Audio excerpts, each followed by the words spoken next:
Hi అండి. ఎంతో easy and tasty అయిన నారింజకాయ పులిహోర చేసుకుందామండి. ముందుగా ఒక గిన్నె తీసుకుని దానిలోకి 1.5 గ్లాసులు బాస్మతి రైస్ వేసుకొని క్లీన్ చేసేసుకొని తగినంత వాటర్ వేసేసుకుని దానిలోనే పసుపు, కొంచెం ఆయిల్ కూడా వేసుకోవాలండి. వేసేసుకుని స్టవ్ ఆన్ చేసుకుని పెట్టుకున్నాను. ఒకసారి కలిపేసేసుకుని మనకి రైస్ పొడి పొడిలాడుతూ వచ్చే వరకు ఉడికించుకోవాలి. బాస్మతి రైస్ని గరిటెతో ఎక్కువ సార్లు తిప్పకూడదండి. ఒకసారి తిప్పేసుకుంటే చాలు, ఇవి విరిగిపోతాయి. ఇలా రైస్ అంతా చక్కగా ఉడికిపోయిన తర్వాత దీన్ని ఒక గిన్నెలోకి తీసేసుకుని చల్లారి పెట్టుకోవాలండి. బాస్మతి రైస్ మనకి చల్లారిపోయిన తర్వాత పొడి పొడిలాగా అయిపోద్ది. దీనిలోనే కొంచెం ఆయిల్ వేసుకుని కొంచెం కరివేపాకు వేసేసుకుని పక్కన పెట్టుకుంటున్నానండి.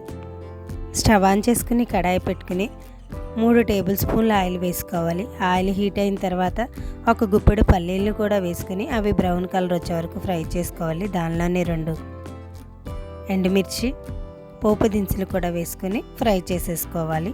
ఇవి ఫ్రై అవుతూ ఉన్నప్పుడు అల్లం ముక్క చిన్న ముక్కలుగా కట్ చేసేసుకొని అవి కూడా వేసేసుకోవాలండి. వేసుకుని కలుపుకుంటూ ఫ్రై చేసుకోవాలి. 2 పచ్చిమిర్చి చీలికలు కూడా వేసేసుకోవాలి. దీనిలో మనం పసుపు ఏమీ వేయవసరం. రైస్ ఉడికించేటప్పుడే మనం పసుపు వేసేసుకున్నాం కాబట్టి దీనిలో కొంచెం ఎక్కువగానే కరివేపాకు వేసుకుంటే చాలా టేస్టీగా ఉంటుంది. లాస్ట్లో కొంచెం ఇంగువ వేసేసుకొని స్టవ్ ఆఫ్ చేసేసుకున్నానండి. తర్వాత 2 పెద్ద నారింజకాయలను తీసుకుని వాటిని కట్ చేసేసుకోవాలండి. కట్ చేసుకుని దానిలో ఉన్న పల్ప్ అంతా తీసుకోవాలి. దానిలో రసంని తీసుకొని పక్కన పెట్టేసుకోవాలి. ఈ నారింజకాయలు మనకి సీజన్లో వచ్చే ఇది కాబట్టి ఈ విధంగా చేసుకోవచ్చు. ఎప్పుడైనా ఒకసారి ఈ విధంగా ట్రై చేస్తే చాలా టేస్టీగా ఉంటుంది. కట్ చేసుకున్న నారింజ దానిలోని రసం తీసేసేసుకుని దానిలో ఉన్న గింజల్ని తీసేయాలి. అన్నం చల్లారిన తర్వాత మాత్రమే ఈ రసాన్ని అన్నంలోకి కలుపుకోవాలి. లేదంటే వేడిగా ఉన్నప్పుడు కలిపితే కొంచెం చేదుగా ఉంటుంది.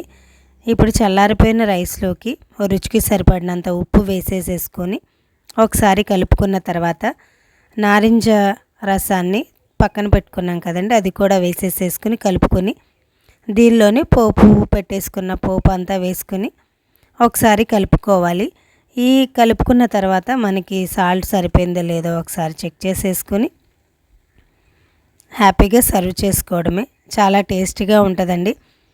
కలుపుకున్న వెంటనే కాకుండా ఒక హాఫ్ అన్ అవర్ ఆగిన తర్వాత తింటే దీనిలో ఫ్లేవర్ అంతా ఆ అన్నానికి పట్టి చాలా టేస్టీగా ఉంటుంది.